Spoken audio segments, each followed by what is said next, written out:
Good morning all of you. Tathagat PSC tutorial के YouTube channel पर मैं नेमदास आप सभी का स्वागत करता हूं। पिछले वीडियो में हम लोगों ने उत्तल दर्पण और अवतल दर्पण के बारे में हम लोग चर्चा किए थे। आज उसी वीडियो को हम लोग आगे बढ़ा रहे हैं। चलिए वीडियो की शुरुआत करते हैं।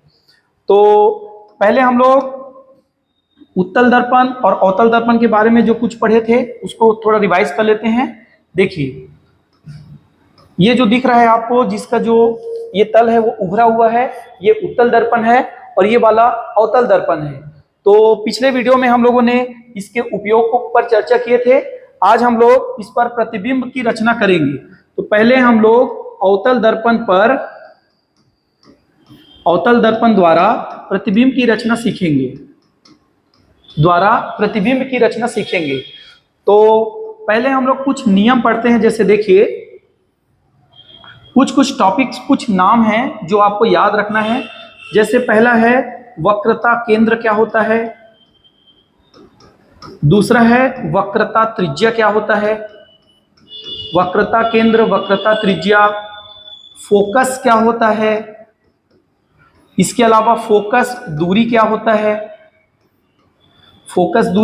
है, ठीक है, मुख्य अक्ष क्या है और ध्रुव क्या है, तो उत्तल दर्पण या अवतल दर्पण से प्रतिबिंब रचना के लिए आपको इन सभी के बारे में जानकारी होनी चाहिए। ठीक है, तो हम लोग पहले वक्रता केंद्र, वक्रता त्रिज्या, फोकस दूरी, मुख्य अक्ष, ध्रुव क्या होता है, इस पर चर्चा करते हैं। चलिए देखिए, मैं पहले एक बना लेता हूं अवतल दर्पण। ये अवतल दर्पण है जिसका जो बाहरी भाग है वो धंसा हुआ रहता है। ठीक है, यहां पर देखिए एक रेखा खींच दिया हूं। तो देखिए, अगर मैं इसको ऐसे सर्कल मान के चलूं, अगर ऐसे सर्कल मान लेते हैं, ठीक है, तो ये वाला जो पॉइंट है इसको हम लोग इस सर्कल का केंद्र मान सकते हैं। अब इस सर्कल को मैं मिटा देता हूं। देखिए, सिर्फ आधे भाग को रखता हूं।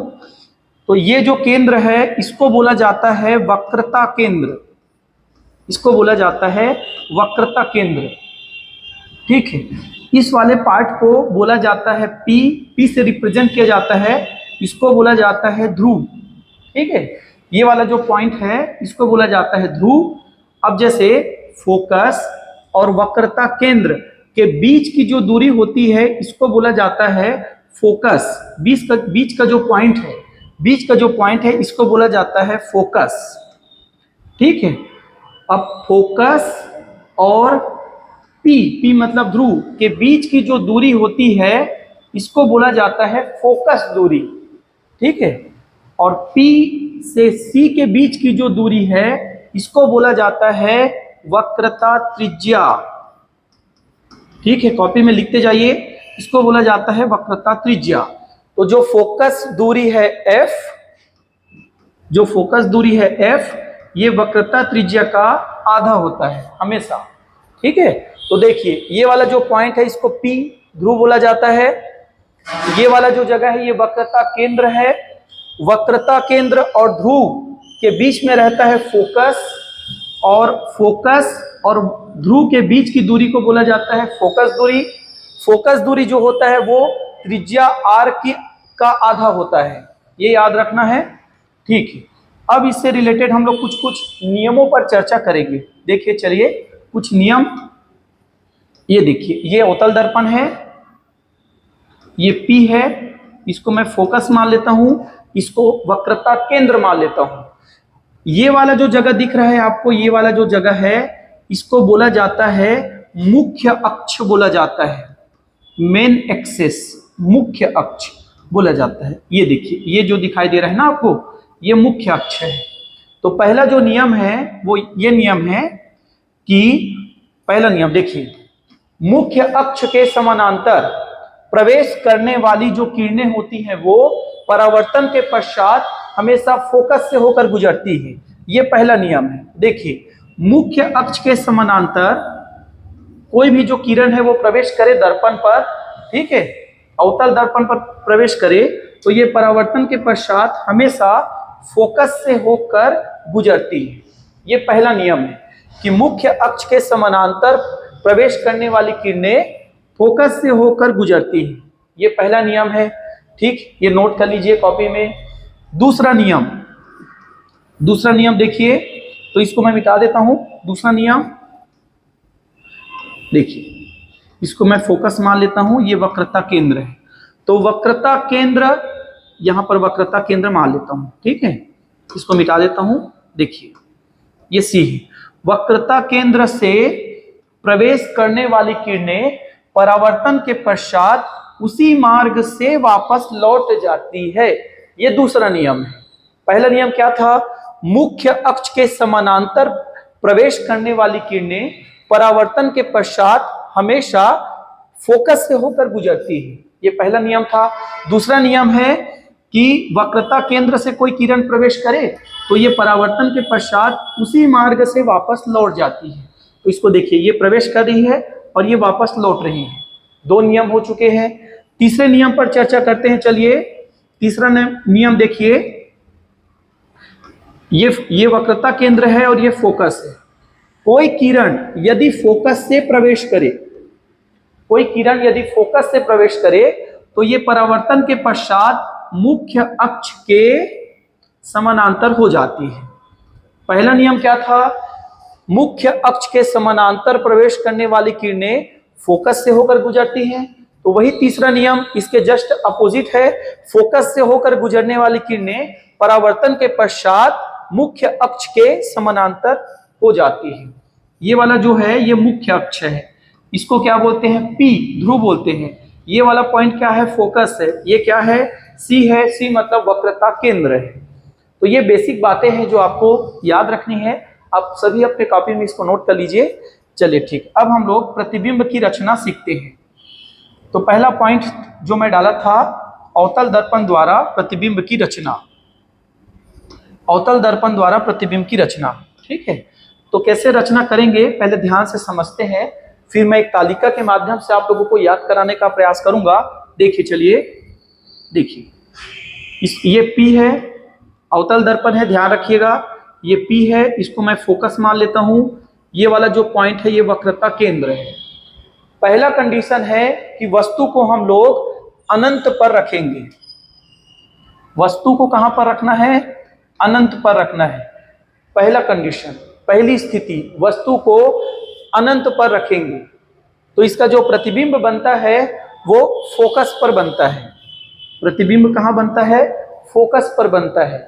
दूसरी स्थिति, इस वस्तु को अनंत और वक्रता केंद्र के बीच में रखेंगे, यहां पे अनंत और वक्रता केंद्र के बीच में, तो जो प्रतिबिंब बनेगा वो फोकस और वक्रता केंद्र के बीच में बनता है, ठीक है।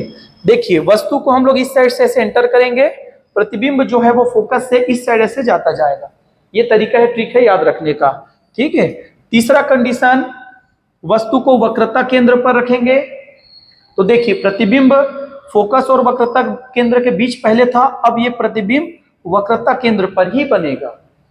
चौथा कंडीशन क्या हो सकता है? जब वस्तु को वक्रता केंद्र और फोकस के बीच में रखा जाए, यहां पर रखा जाए, ठीक है, तो प्रतिबिंब कहां बनेगा? तो प्रतिबिंब बनेगा वक्रता केंद्र और अनंत के बीच में बनेगा, ठीक है।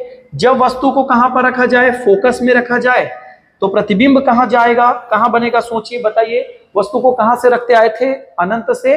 तो जब वस्तु को फोकस पर रखा जाएगा तो इसका प्रतिबिंब अनंत पर बनेगा, ठीक है।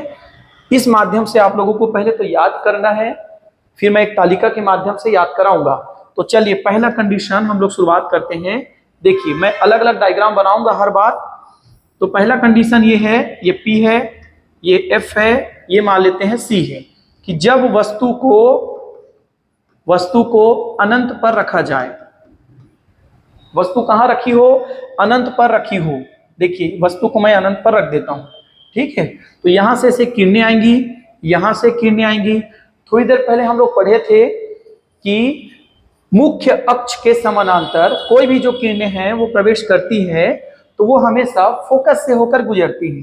तो देखिए, ये फोकस से होकर गुजरेंगी, तो इस वस्तु का जो प्रतिबिंब है वो कहां पर बनेगा? वस्तु का प्रतिबिंब कहां पर बनेगा? फोकस पर बनेगा, ठीक है। तो वस्तु को रखे कहां थे? अनंत पर। प्रतिबिंब कहां पर बना है? फोकस पर बना है। ठीक, अब हम लोग बात करते हैं आकार की कि इसका आकार कैसा होगा। तो ये देखिए, ये होगा बिंदु आकार का। बिंदु आकार का इसका मतलब ये है कि ये वस्तु से बहुत छोटा बनेगा, बिंदु आकार का होगा। अगर बात की जाए इसकी प्रकृति, नेचर के बारे में, तो ये बनेगा वास्तविक और उल्टा। ये वास्तविक बनेगा और उल्टा बनेगा। प्रतिबिंब दो प्रकार के होते हैं, एक वास्तविक और एक आभासी। आभासी प्रतिबिंब वे प्रतिबिंब होते हैं जिन्हें पर्दे पर प्राप्त नहीं किया जा सकता है, और वास्तविक प्रतिबिंब जिन्हें पर्दे पर प्राप्त किया जा सकता है। इस आधार पर समझते हैं, ठीक है। तो ये पहला शर्त है कि वस्तु को कहां पर रखे हैं, अनंत पर। तो प्रतिबिंब कहां पर बन रहा है, फोकस पर। आकार कैसा है, बिंदु आकार का। और प्रकृति कैसी है, तो वास्तविक और उल्टा। ये पहला कंडीशन है। चलिए अब हम लोग दूसरे कंडीशन पर चलते हैं। दूसरा कंडीशन देखिए, इसको P मानते हैं, F इसको मानते हैं C। अब वस्तु को कहां पर लाना है, अनंत से खींच के लाना है वक्रता केंद्र के बीच में। अनंत व वक्रता केंद्र के बीच या मध्य बीच समझ लीजिए, कहीं पर भी बीच में ले आते हैं। तो देखिए अब मैं वस्तु को यहां पर ले आया हूं, ठीक है। तो जब इसको यहां पर लाएंगे, देखिए यहां से किरण गुजरेगी। ये किरण हमेशा कहां से होकर गुजरती है, फोकस से होकर गुजरती है। थोड़ी देर पहले मैं नियम बताया था कि मुख्य अक्ष के समानांतर कोई भी किरण जो प्रवेश करती है वो फोकस से होकर गुजरती है, ठीक है। यहां पर देखिए एक किरण ऐसे भी तो जा सकती है, ऐसे, ठीक है। तो जो वक्रता केंद्र से होकर जाती है, मतलब गुजरती है, उसी रास्ते से वापस लौट आती है।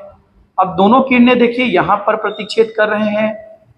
तो प्रतिबिंब कहां पर बन रहा है, फोकस और वक्रता केंद्र के बीच में बन रहा है। प्रतिबिंब कहां बन रहा है, तो फोकस और वक्रता केंद्र के बीच में बन रहा है, ठीक है। अब बात की जाए वस्तु से छोटा है प्रतिबिंब कि बड़ा है, तो ये प्रतिबिंब जो है वो वस्तु से छोटा है। देखिए वस्तु से छोटा है। अगर इस प्रकृति की बात की जाए, प्रतिबिंब की प्रकृति की, तो वास्तविक और उल्टा ही बनेगा। ये हो गया सेकंड कंडीशन। मैं एक एक जो कंडीशन है उसको विस्तार से बता रहा हूं, फिर एक तालिका के माध्यम से आप लोगों को और रिवाइज कराऊंगा, ठीक है। तो ये सेकंड कंडीशन था, जब वस्तु को अनंत और वक्रता केंद्र के बीच में रखा जाए तो प्रतिबिंब कहां बनेगा, फोकस और वक्रता केंद्र के बीच में बनेगा। तो वस्तु से छोटा होगा, वास्तविक और उल्टा होगा। यहां से देखिए 4 क्वेश्चन बन सकते हैं किसी भी एग्जाम में, तो याद रखना है, नोट कर लीजिए कॉपी में। नेक्स्ट आगे बढ़ते हैं। अब देखिए मैं वस्तु को वक्रता केंद्र पर रखूंगा। अब वस्तु को हम लोग रखते हैं वक्रता केंद्र पर। देखिए तो यहां से किरण गुजरेगी। ये किरण कहां से होकर गुजरती है, हम लोग थोड़ी देर पहले पढ़े थे, कहां से होकर गुजरती है, फोकस से। ये नियम मैं बता चुका हूं, ठीक है। और ये वाला नियम भी मैं बताया था थोड़ी देर पहले आप लोगों को, ये वाला नियम भी बताया था, ठीक है, कि अगर फोकस से होकर गुजरे तो ये मुख्य अक्ष के समानांतर हो जाती है, ऐसा कुछ कंडीशन होता है। तो इस हिसाब से देखिए यहाँ पर हम लोग प्रतिबिंब बना सकते हैं, ठीक है। इस डायग्राम को मैं फिर से बना देता हूँ। देखिए इसको मैं मान लेता हूँ फोकस, ये हो सकता है वक्रता केंद्र। तो अब हम लोग वक्रता केंद्र पर रख रहे हैं वस्तु को। तो यहाँ से किरण जाएगी और ये फोकस से होकर ऐसे गुजरेगी, ठीक है। दूसरा कंडीशन हो सकता है कि यहाँ से ऐसे जाएगा, तो देखिए यहाँ पर प्रतिबिंब बन रहा है। देखिए ऐसे एरो का साइन लगा लीजिए। तो जब वस्तु को वक्रता केंद्र पर रखा जाए तो वस्तु का प्रतिबिंब भी कहां बनता है, वक्रता केंद्र पर ही बनता है। और वस्तु से बड़ा होता है, छोटा होता है कि वस्तु के बराबर होता है, तो ये प्रतिबिंब जो है वो वस्तु के बराबर ही होता है, वस्तु के बराबर होता है, ठीक है। अब बात की जाए उल्टा सीधा वास्तविक आभासी, तो ये बनता है वास्तविक और उल्टा, वास्तविक और उल्टा प्रतिबिंब ही बनता है। तो 3 कंडीशन हो गए, फिर से रिवाइज करता हूं। जब अनंत पे रखेंगे तो फोकस में बनेगा, अनंत और वक्रता केंद्र के बीच में रखेंगे तो फोकस और वक्रता केंद्र के बीच में प्रतिबिंब बनेगा। जब वस्तु को वक्रता केंद्र पर रखेंगे तो जो प्रतिबिंब बनेगा वो वक्रता केंद्र पर ही बनेगा। 3 कंडीशन हो चुके हैं। चलिए अब हम लोग चलते हैं 4th कंडीशन, चौथे कंडीशन पर। देखिए ये P है, ये F है, ये C है। तो तीसरे कंडीशन में हम लोग वस्तु को वक्रता केंद्र पर रखे थे, अब हम लोग वस्तु को वक्रता केंद्र और फोकस के बीच में रखेंगे। वस्तु को रखेंगे वक्रता केंद्र और फोकस के बीच में, कहीं पर भी रख सकते हैं, ठीक है। वक्रता केंद्र और फोकस के बीच में रखेंगे। तो चलिए बनाने की कोशिश करते हैं। तो यहां से देखिए एक किरण प्रवेश करेगी जो मुख्य अक्ष के समानांतर है, तो ये कहां से होकर गुजरेगी? फोकस से होकर गुजरेगी। ये कंडीशन हो गया, ठीक है, समझ गए आप सभी। अब देखिए यहां से एक किरण हम लोग ऐसे भी तो ले सकते हैं, ऐसे, ठीक है, और ये वाला यहां से ऐसे होकर जा रहा है। तो देखिए प्रतिबिंब कहां पर बन रहा है? जब प्रतिबिंब की रचना करेंगे तो प्रतिबिंब कहां पर बन रहा है? वक्रता केंद्र और अनंत के बीच में प्रतिबिंब बन रहा है। वक्रता केंद्र और अनंत के बीच में प्रतिबिंब बन रहा है। अब जो प्रतिबिंब है वो वस्तु के बराबर है, छोटा है कि बड़ा है? तो जो प्रतिबिंब है वो वस्तु से बड़ा बन रहा है। ध्यान रखिए, वस्तु से बड़ा है। और प्रकृति नेचर कैसी है? तो ये वास्तविक और उल्टा ही है, ठीक है। तो ये 4 कंडीशन हो गए। चौथा कंडीशन फिर से रिवाइज करते हैं। जब वस्तु को वक्रता केंद्र और फोकस के बीच में रखा जाए तो प्रतिबिंब बनता है वक्रता केंद्र और अनंत के बीच में, ठीक। अब लास्ट नहीं, 5वां देखते हैं। जब वस्तु को फोकस में रखा जाए, देखिए चलिए, जब वस्तु को हम लोग रखते हैं फोकस में, जब वस्तु को हम लोग फोकस में रखते हैं, यहां पर वस्तु को रख सकते हैं, ठीक है। तो जब वस्तु को फोकस में रखेंगे, यहां से ऐसे कोई किरण गुजरेगी, फोकस में वस्तु को रख रहा हूं, ठीक है, तो वो फोकस से होकर ऐसे गुजरेगा, ठीक। तो मैं वस्तु को कहां पर रख रहा हूं? वस्तु को रख रहा हूं अब फोकस में। तो प्रतिबिंब कहां बनेगा सोचिए। तो देखिए यहां से किरण ऐसे होकर गुजरेगी। तो हम लोग थोड़ी देर पहले पढ़े थे कि वक्रता केंद्र से होकर गुजरने वाली किरणें उसी रास्ते से वापस लौट आती हैं, ठीक है। तो जो प्रतिबिंब है वो कहां पर बनने वाला है? प्रतिबिंब बनने वाला है अनंत पर। और कैसा बनेगा? वस्तु से बहुत बड़ा बनेगा, बड़ा होगा। प्रकृति कैसी होगी? तो प्रकृति वास्तविक और उल्टा ही होगा, ठीक। तो ये कंडीशन है, इसको याद रखना है आप लोगों को। चलिए अवतल दर्पण में अब लास्ट कंडीशन पर चलते हैं। जब वस्तु को फोकस और ध्रुव के बीच में रखा जाए, ठीक है, ये कंडीशन है। और इसको भी मैं ऐसे आगे ले लेता हूं, ठीक है। देखिए इसमें क्या बोला जा रहा है कि वस्तु को कहां रखा जाना है? तो वस्तु को रखा जाना है फोकस, और कहां रखा जाना है? ध्रुव के बीच में। फोकस और ध्रुव के बीच में रखा जा रहा है, ठीक है। तो वस्तु को रख रहे हैं हम लोग फोकस और ध्रुव के बीच में रख रहे हैं। देखिए चलिए जल्दी से। तो यहां से किरण ऐसे गुजरेगी, ठीक है, जो कहां से होकर गुजरेगी? फोकस से होकर गुजरेगी। और ये जो किरण है देखिए यहां से ऐसे आ रही है, सब प्रतीत हो रहा है, ठीक है। और अगर हम लोग दूसरे टॉपिक मतलब और सोचें अगर आगे, ठीक है, तो यहां से एक किरण भी तो ऐसे गुजार सकते हैं। देखिए सी से, तो इस साइड ये दोनों यहां पर ऐसे प्रतिच्छेद कर रहे हैं। तो अब जो प्रतिबिंब बन रहा है ना, वो दर्पण के पीछे बन रहा है। तो अब जब वस्तु को फोकस और ध्रुव के बीच में रखा जाए तो जो प्रतिबिंब बनता है वो दर्पण के पीछे बनता है। आप लोग देखे होंगे दर्पण के पीछे, ठीक है। तो प्रतिबिंब कहां बनेगा?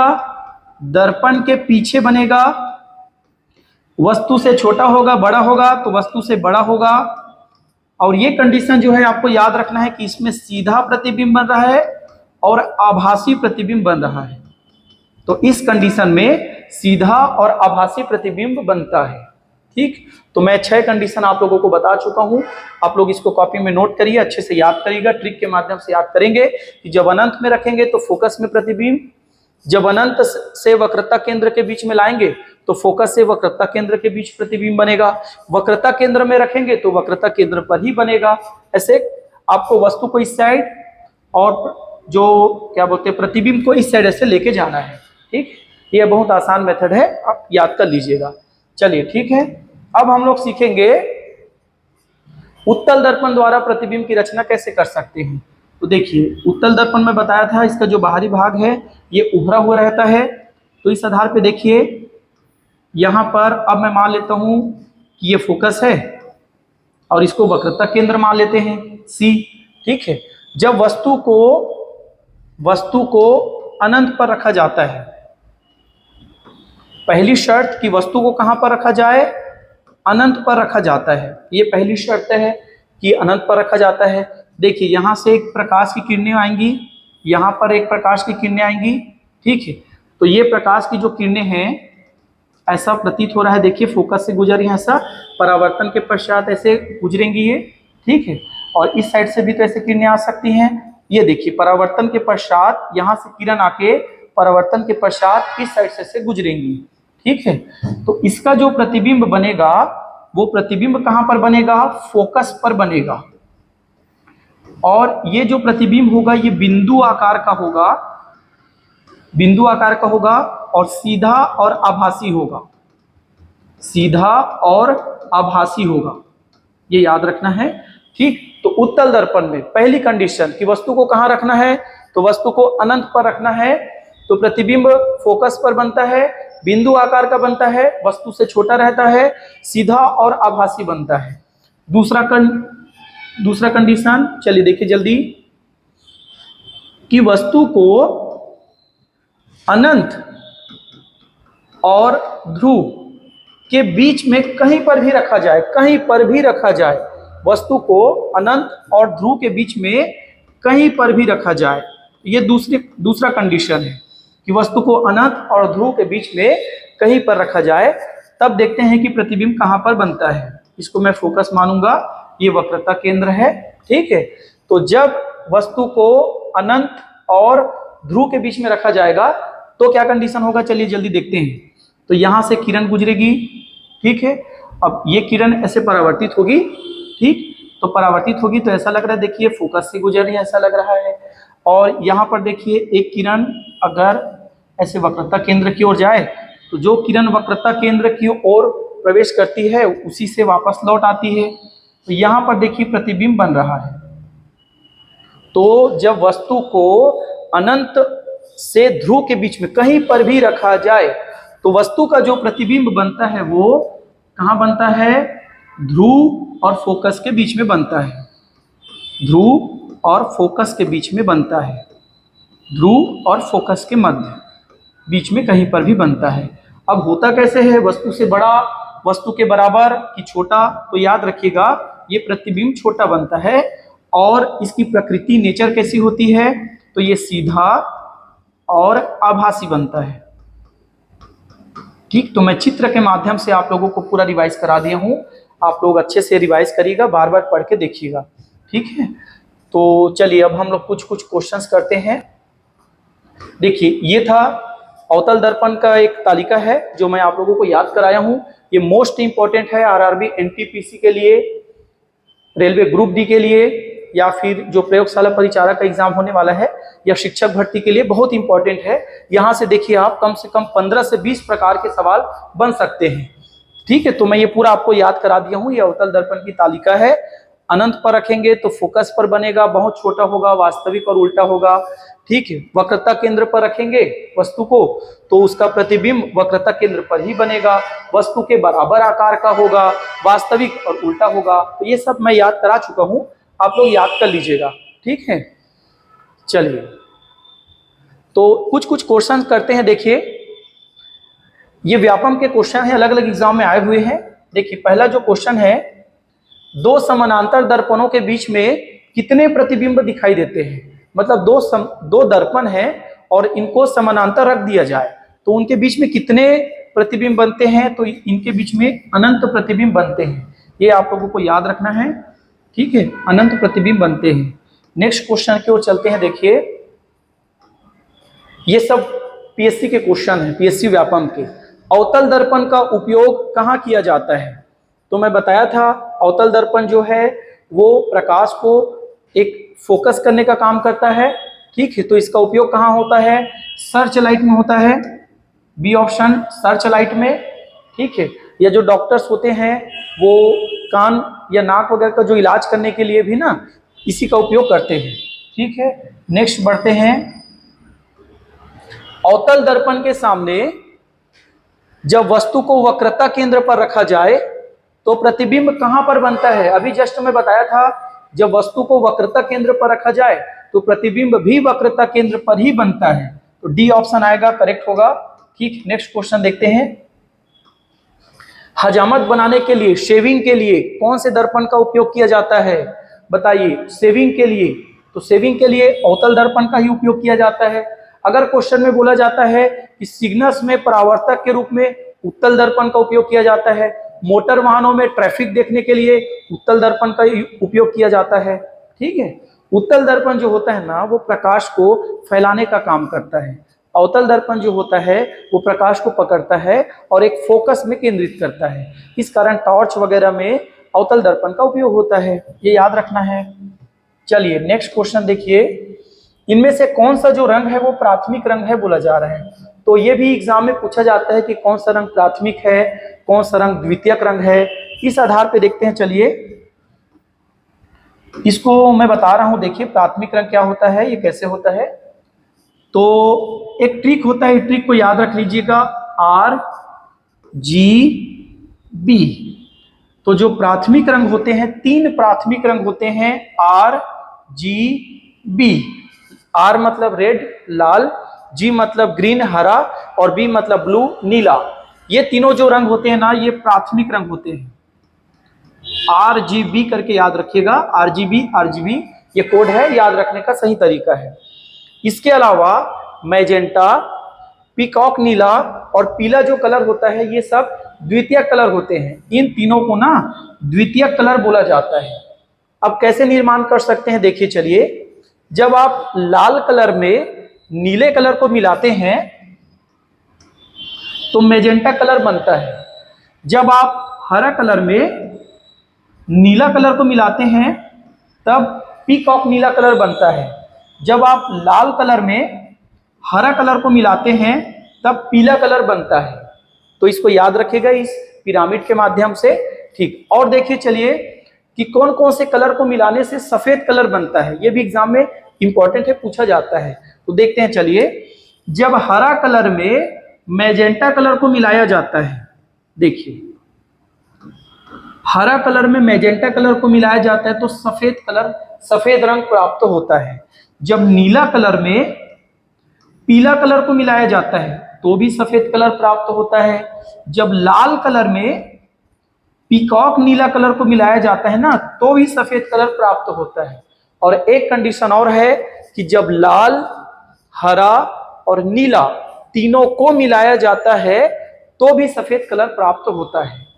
तो समझ गए आप, प्राथमिक जो रंग है वो कौन कौन से हैं? लाल, हरा और नीला। द्वितीयक रंग की बात करेंगे तो मैजेंटा, पीला और पीकॉक नीला। कब सफेद कलर किन 2 रंगों को मिलाने से प्राप्त होता है तो मैं आप लोगों को लिख के बता चुका हूं, ये कॉपी में नोट कर लीजिएगा।